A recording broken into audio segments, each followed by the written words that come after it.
和国民女神参加一档电竞综艺后，我觉醒了，穿越成了书中的恶毒女配，一心只想与女神争胜。可是女神真的好可爱，好喜欢，好想贴贴。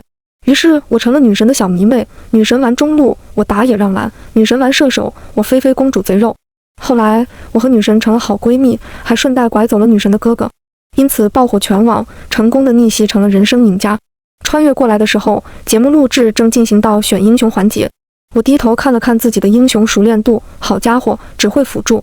我扭头看向女主，国民女神姜慈穗，她正低头专注地看着手机，浓密卷翘的睫毛投下一片阴影，皮肤白皙的像一个瓷娃娃。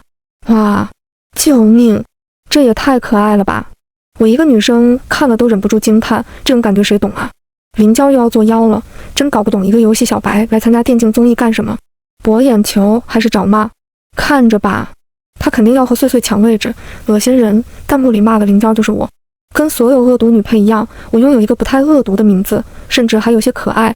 娇，你玩什么位置？姜慈穗抬头正好撞进我的目光，精致的小脸倏的一下红了。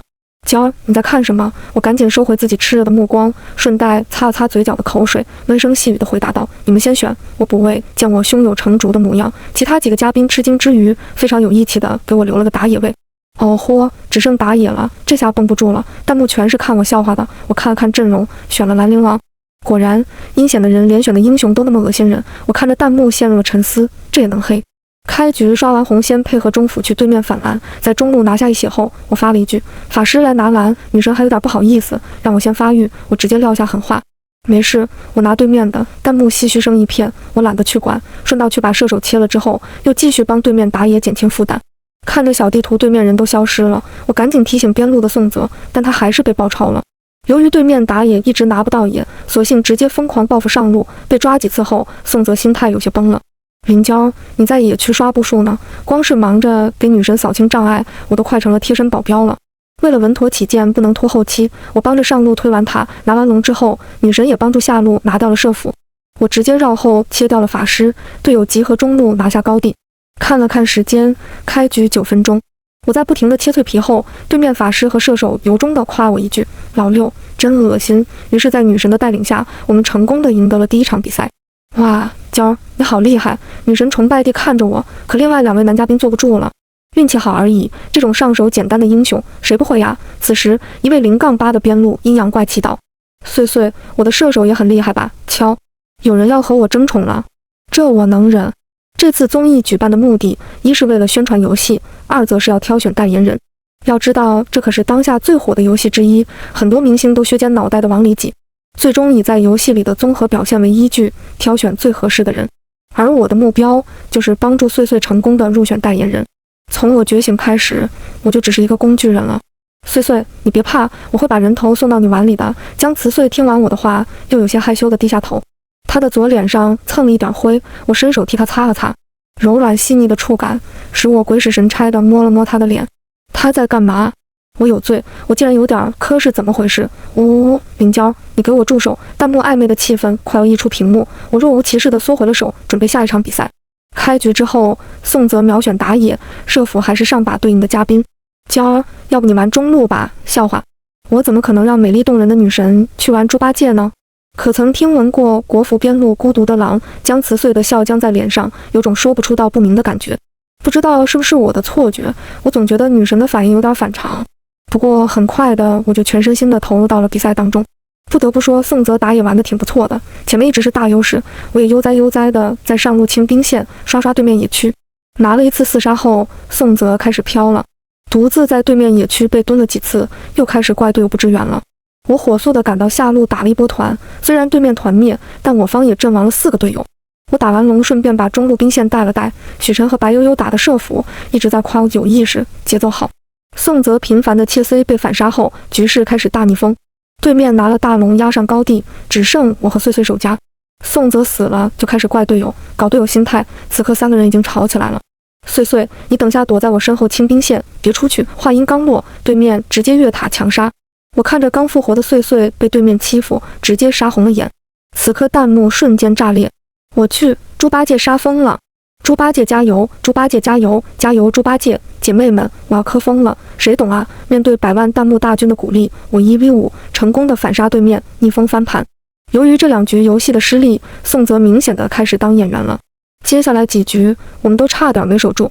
第一天的节目录制后，主办方就宣布了宋泽出局，将会有新成员加入。只是我没想到，新来的嘉宾竟然是真的电竞大神，而且长得贼帅，五官精致，眉眼含笑，温文尔雅。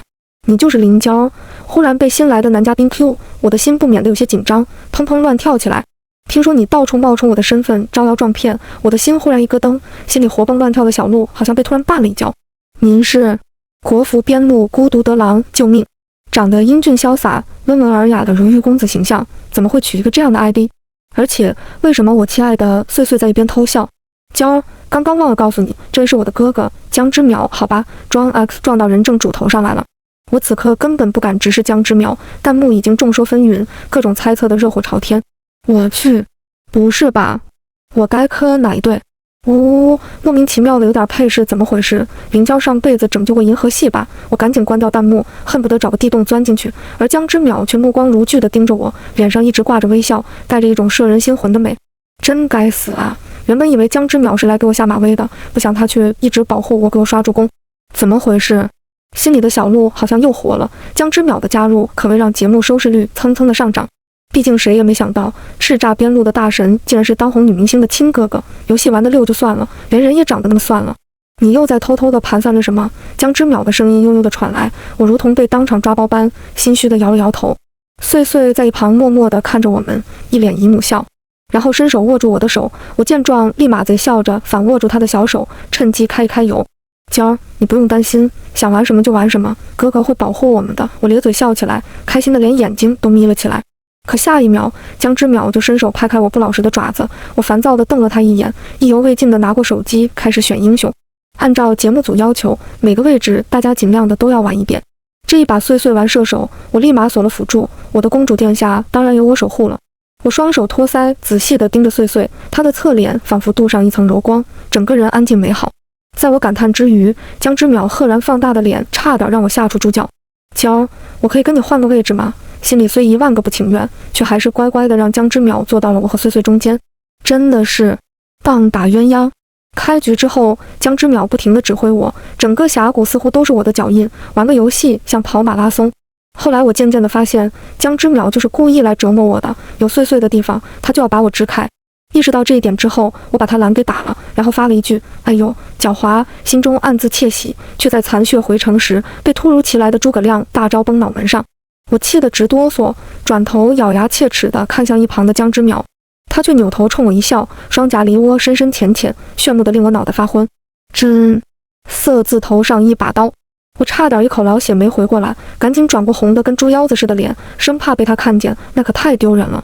可弹幕几百万双眼睛却看得清清楚楚，其中一条脱颖而出，以迅雷不及掩耳之势霸屏。你的酒窝没有酒，我却醉得像条狗。我手忙脚乱地想关掉弹幕，却发现一旁的碎碎乐得跟二傻子似的。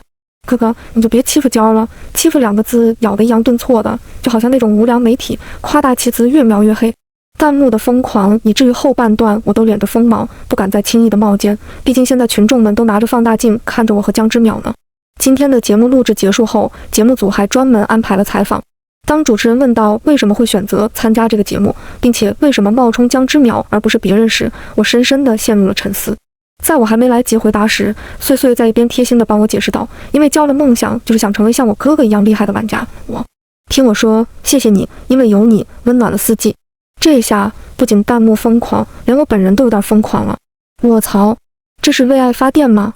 美艳女明星为追索爱，苦练多年，只为了能在节目上与偶像见面。天啊，这也太好磕了吧！亲妹妹带头粉，谁懂啊？一时之间竟不知道磕哪一队，我尴尬的笑面镜头，希望江之淼不要误会，否则我真是跳进黄河也洗不清了。我也是因此特意来参加节目的。江之淼的声音淡雅随和，一张嘴就是老油条了，撒谎都不带脸红的。我去，双向奔赴，弹幕彻底的疯狂，连主持人都带着滤镜看着我俩。我欲哭无泪。双向奔赴，可不是双向奔赴吗？人家奔赴的是碎碎，不是大型修罗场。紧接着，关于我和江之淼的各种传闻铺天盖地而来，且发展成了好几个版本。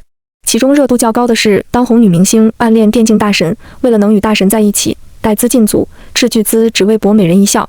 更离谱的是，说我为了得到江之淼，故意逼走宋泽，只为了能跟他同台，为了不让局势愈演愈烈，后面的录制我都尽量避开点江之淼。谁知开局我选了云英打野，江之淼紧跟着就选了赵怀真辅助，我甚至都不用去看弹幕，都能知道此刻群众们的心声。脸一沉，用极低的声音说道：“江之淼，你干嘛？”江之淼抬头看着我，那双桃花眼就是看电线杆子都深情。弹幕能不能理智一点？帮忙宣传新英雄，我顿时语塞，两眼相看，竟无语凝噎。给老娘整不会了。接下来一整局，江之淼就致力于当跟屁虫，几次我差点被对面杀掉，都是他帮我挡掉致命一击，甚至不去管弱小无助、孤独可怜的射手小卤蛋。在被切恩赐后，许晨开始抱怨了：“你们俩小情侣能不能管管我这个留守儿童啊？”我回头瞪了一眼许晨，却发现江之淼哼着小曲赶往下路支援去了。这是什么意思？此刻弹幕哇，正主直接默认了。你看我们赵怀真多开心啊！这一对直接给我锁死好吗？公费谈恋爱，直接原地结婚。节目组看热度越来越高，索性直接给了我和江之淼几个长达2分钟的特写镜头。我硬着头皮打完了这一局，比赛结束后赶紧逃离现场。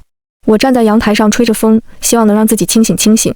这突如其来的恋情让我有点摸不着北。虽然江之淼长得是挺不错的，但我一直秉承着送上门来的男人不能要的原则，其中一定有猫腻。娇儿，你怎么躲到这儿来了？碎碎的声音依旧很甜，融化在我的心间，缓解了我心头的苦涩。碎碎，要不你去让你哥跟大家解释解释，我们不是大家想的那种关系。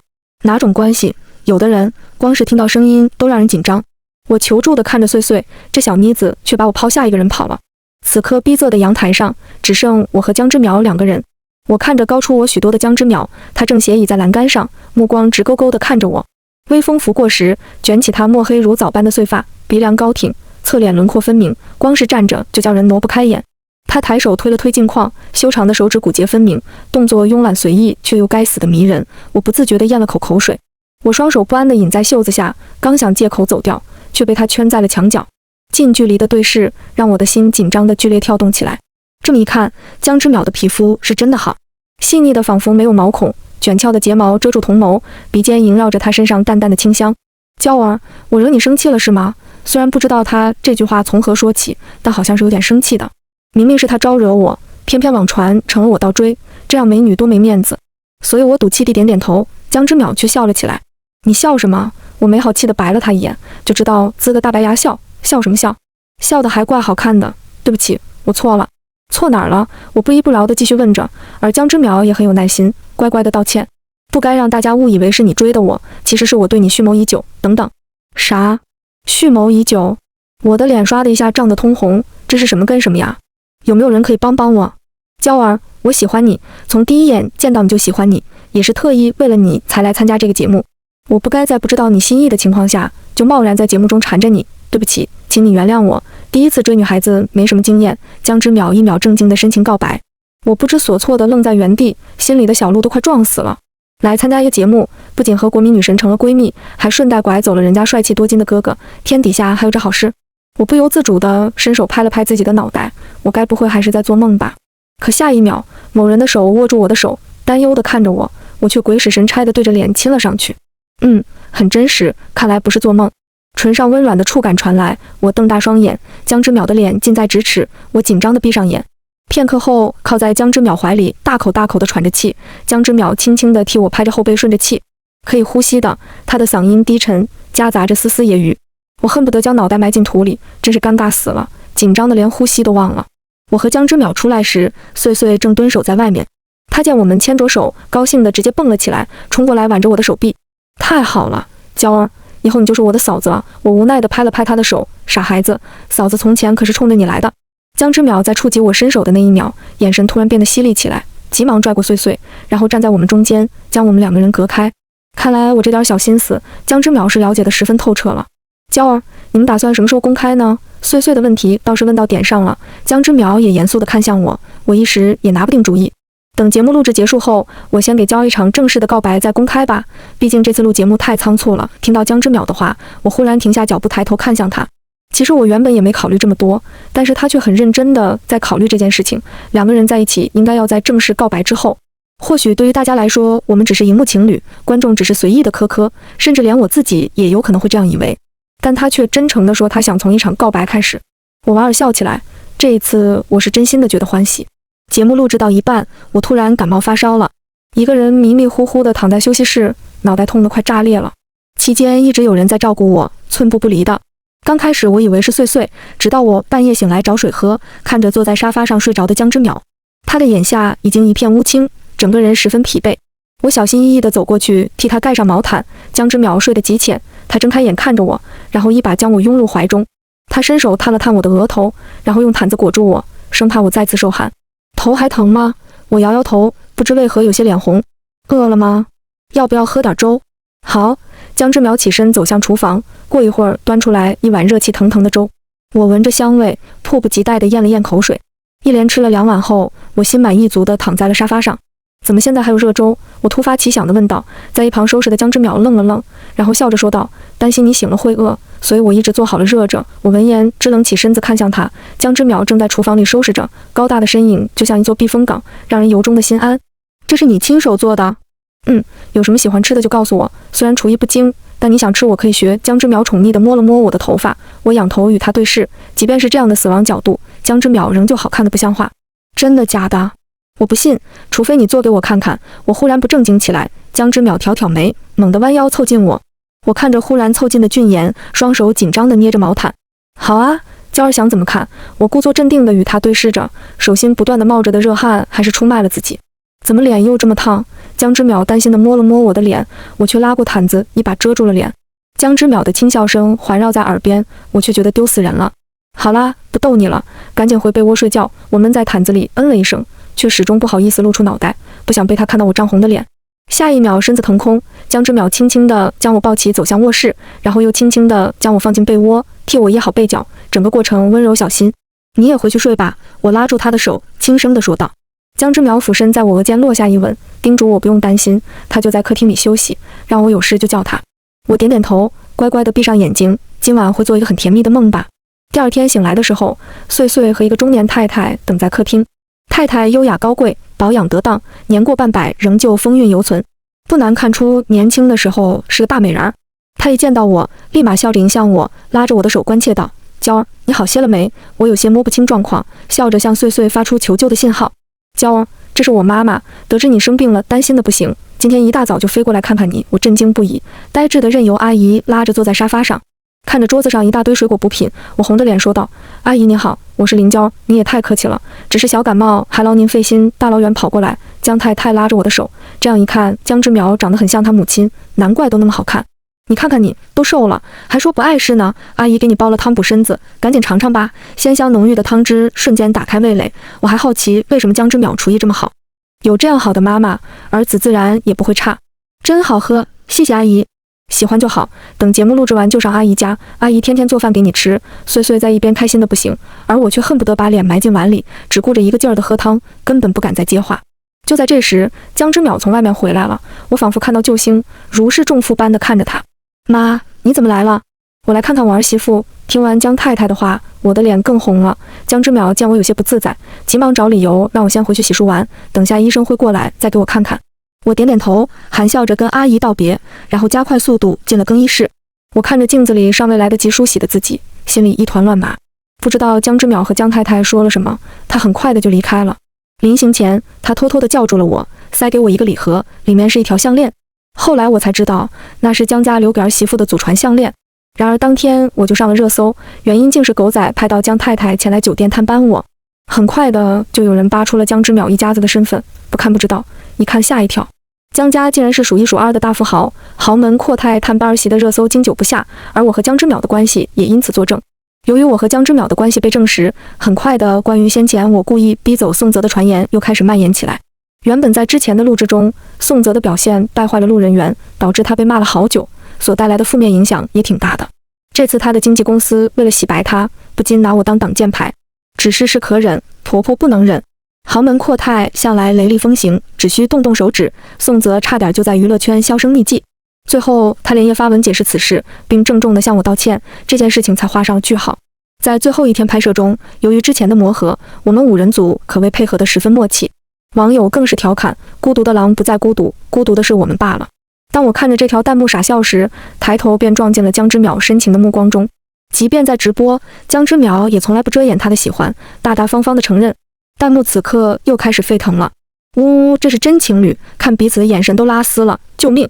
他们也太般配了啊！磕死我了，我磕的 CP 成真了。比赛结束后，我们向直播间所有观众告别，大家都舍不得离开，纷纷询问以后还有机会看到我们直播玩游戏吗？江之淼站在我的身侧，淡笑着回答提问。当然，只要娇儿想玩，我随时会陪她一起。主办方没想到这次的节目能如此爆火，也想趁热打铁再出几期，却不想被江之淼一口回绝了。等以后有机会吧，现在我们还有更重要的事情等着去做。江之淼在说这句话时，目光落在我身上，我想起了那天他说的一场正式的告白，脸不自觉地红了。二位是要准备婚礼了吗？不知道是谁提的问题，我瞬间瞪大双眼，心里紧张得砰砰乱跳。婚礼目前来说还早，不过我已经随时做好娶娇儿的准备。台下尖叫声一片，在众人的祝福声中，我们结束了最后一次录制。而穗穗也成功地取得了这次代言，他还有其他通告，所以我们在酒店依依不舍地告别后，他便乘车去了下一个工作地点。我一直目送着车辆走远，心里不舍极了，而江之淼却无比轻松愉快。他一把将我搂进怀里，下巴搁在我的颈窝，声音慵懒随意。终于可以过二人世界了。他捧起我的脸与我对视，眸底的得意呼之欲出。看来这人一直致力于拆散我和穗穗，居心叵测呀。她可是你亲妹妹。我无奈地戳了戳她的胸膛，坚实的肌肉线条让人爱不释手。她握住我不安分的手，搁在嘴边轻轻的一吻。亲妹妹也不行，该给她安排一点相亲了。江之淼说的一本正经，我实在没想到外表高冷禁欲的男神，实际上却是一个小气爱吃醋的粘人包。这一点在后来的生活中也让我有了更加深刻的体验，因为他连自己亲儿子的醋都吃。我踮起脚尖，在他唇上印下一吻，搂着他的脖子问道：那么请问江先生，接下来要带我去做什么更重要的事呢？江之淼急不可耐地凑过来要吻我，却被我躲开。他并不打算放过我，紧搂着我的腰身，贴近他的胸膛。强有力的心跳声带着满腔热情，绝美的容颜不可方物，是最致命的诱惑。不急，现在有更重要的事。他的嗓音沙哑性感，蛊惑人心。